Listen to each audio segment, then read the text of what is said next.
What is up, YouTube? Welcome back for another Row for Beginners video. Today we're going to be going over the different weapons and attachments that are in the game, and I'm also going to be giving you my own opinions on which ones you should use and which ones you should stay away from. Stay tuned.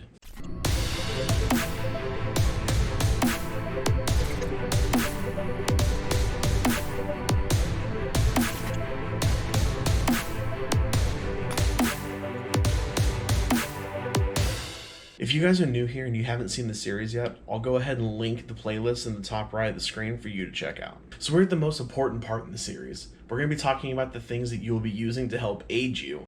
Run! Go! Get to the chopper! I'm not going to go over all the weapon stats for each gun. That would take entirely way too long, and it would turn this maybe 8-minute long video into a 45-minute long video. I will leave a link in the description down below to a Google's Docs spreadsheet that has all that information in it if you are curious and want to know all the stats of the weapons. Okay, when you spawn into the game, there are several weapons that you will have the option to pick up to help you get to the chopper and survive and come out on top. So the main weapons that are on the battlefield are broken down to 4 different ammo types. These types are 5.56, 7.62, 9mm, and 50 cal. The 5.56 weapons are as follows. It's the M4A1, the FAMAS, the LVOAC, G36, MG4, AUG, and Remington 700, or R700 or Remy, depending on what you hear other people call it. The MG4 and the AUG only come from airdrops or hot drops, which we'll be going over in another video. The 7.62 weapons are as follows. It's the AK-47, the AK-15, the Groza, the PKM, the G28, the Mosin, and the FAL. The 5.56 ammo boxes are on the ground will spawn next to the weapons with either 2 to 3 boxes of 30 rounds each box and will be a green color. The 7.62mm ammo boxes are yellow and will spawn next to the weapons with 2 or 3 boxes of 30 rounds each as well. The 50 cal ammo works with the VKS, the TAC-50, the M82 Barrett, and the VKS. When trying to decide what AR you should be using, you will have to decide whether or not you will be either tap shooting, where you tap your mouse button over and over again, burst firing, where you click and hold the mouse button for 3 to 4 shots, then let go and repeat, or full auto firing at your targets, which you'll have to compensate for recoil while firing and pull your mouse down to counteract the recoil. ARs are the most common weapons of the battlefield, and they're going to be your main weapon of choice. The rankings of ARs, in my opinion, are as follows. It's the AK-15, the AUG, the M4A1, the LVOAC, the AK-47, FAMAS, G36, and then the Groza. The difference between the 5.56 and the 7.62 ARs is not only recoil and damage, but also weight as well.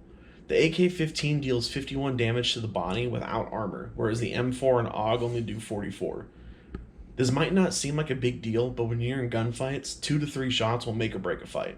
5.56 ammo also does not weigh as much as 7.62, so you will be able to carry more heals, nades, or whatever else you want to carry. At the end of the video, I'll be going over my loadouts and what I use and give you a little rundown on why I use what I use and the few of my loadouts that I do run.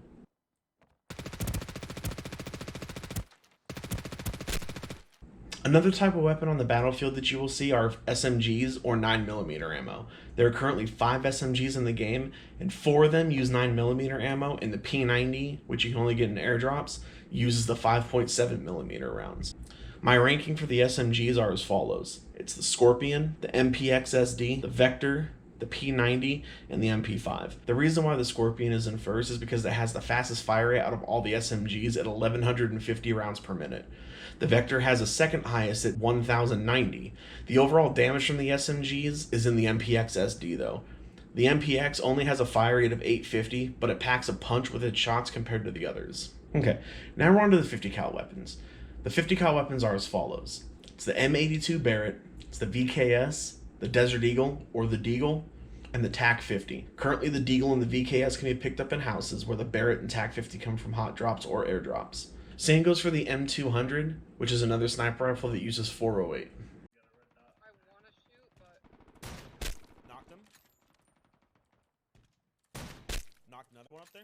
Now let's move on to the snipers in the game. All the snipers are pretty even when it comes to damage. All the sniper rifles can one-shot through a tier 1 and a tier 2 helmet. The only snipers that can one-shot through a tier 3 helmet are as follows. It's the VKS, the M200, and the TAC-50. The TAC-50 and the VKS are both 50 cal sniper rifles, whereas the M200 is a 408 caliber. The M200 can only be picked up through airdrops and hot drops, and it comes with 2 boxes of ammo equaling 20 rounds total. Well, that is it for the weapons in the battlefield for Ring of Elysium. Now let's talk attachments. There are several different attachments that you can have on your weapons. Some are better than others, and some are a must to make a weapon go from decent to amazing. Let's start with scopes. You have your choice between a holographic and a red dot as your main close quarter scope. Both reduce ADS time by 20%, which is a huge amount of time. If someone gets a jump on you, you might be able to swing the fight in your favor just off of that stat alone. Next is the 2x scope. Only a 10% ADS reduction, but it is at least a 2x magnification, so the zoom is a little bit better than a holographic or a red dot. Then you have your 4x and your 8x magnification scopes, which are for your sniper rifles. Next on the list are grips and the tack stock. The tack stock reduces vertical recoil, horizontal recoil, and sway while you're shooting. The vertical grip reduces vertical recoil by 15%, which is a huge amount if you're a full auto sprayer. If you're someone who has issues full auto spraying at someone and they can't control the gun to stay on the target, this is the grip that I would suggest for you. The triangle grip reduces horizontal recoil by 20% and ADS time by 10%. This is a good grip to have on your gun if you can control the recoil vertically, but horizontally you're having some issues keeping your crosshair on target. Now it's time for the barrels for the ARs, and everyone is going to have different opinions on these. The compensator is the main attachment you want on the barrel of your AR. The compensator reduces your spread by 10%, vertical recoil by 25%, and horizontal recoil by 20%. This is a no-brainer when it comes to barrels. The second best barrel for an AR is the flash hider, which reduces vertical and horizontal recoil by 10%, and it also hides your flash if you don't want enemies to see you on mountains or from a distance. Last but not least is the silencer. The only thing this does other than keep your shots quiet is reduces your spread by 5%, which makes it, in my opinion, the worst attachment for the barrel. These attachments are also the same across the board for SMGs as well. The compensator is the best route for the barrel for any weapon that you hold, except for sniper rifles. If you have a DMR, then the compensator might be right for you. Whether or not you have the Remy, the M200, or the TAC 50, I prefer silencers on those, just so I can keep my shots quiet when I snipe from a distance. And grenades? And it's 7.62 ammo? As you can see, the top weapon that I have is my AK-15. In my opinion, that is the #1 weapon in the game when it comes to all the ARs. The next weapon that I have is the G28. The G28 does a little bit more damage than the AK-15 from a distance, so the G28 is a good secondary weapon to have. And the last weapon that I have is the Mosin Nagant, or the Mosin. The Mosin can one-shot a tier 1 helmet and a tier 2 helmet. So because the 7.62 ammo is so heavy in this game compared to the 5.56, it's actually more beneficial for you to run 3 weapons like this. And the reason why is because you have more ammo on you, but because you have 3 weapons, you can carry a little bit more. So as you can see, I have 3 7.62 weapons right here. I'm also carrying 12 med kits, 13 bandages, 1 frag grenade, and 1 smoke grenade. And I'm maxed at 325 for my inventory. If you were to take this profile, move it over to 5.56, it's pretty much identical. You just change the AK-15 out for either the AUG or the M4A1 fully kitted, and then the Mosin I'll swap out with the Remy. And what this allows me to do is it allows me to carry 10 first aids, 20 bandages, at least 3 grenades, whether it's 3 frags, 2 frags and 1 smoke, 2 smokes and 1 frag. No matter what the variant is for the grenades, I can carry 3 nades on me, and I can have 260 rounds on me. And at that point, I'll be maxed at 325. I try not to mix ammo types together because then your loadouts get a little weird, and if you're carrying more 7.62 than you need to, and you can't have the heals that you need, and endgame is going to be kind of iffy. But if you go off of this model for loadouts, you will have more than enough supplies to last through the end game and hopefully get you the victory. Well, that wraps up the weapons and attachments video for my Row for Beginners series.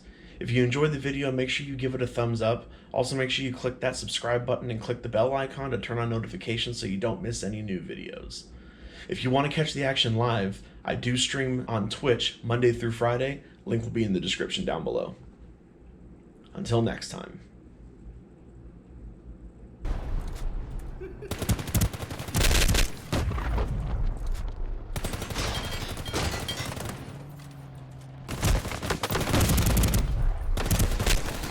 Holy shit, these kids are bad, dude.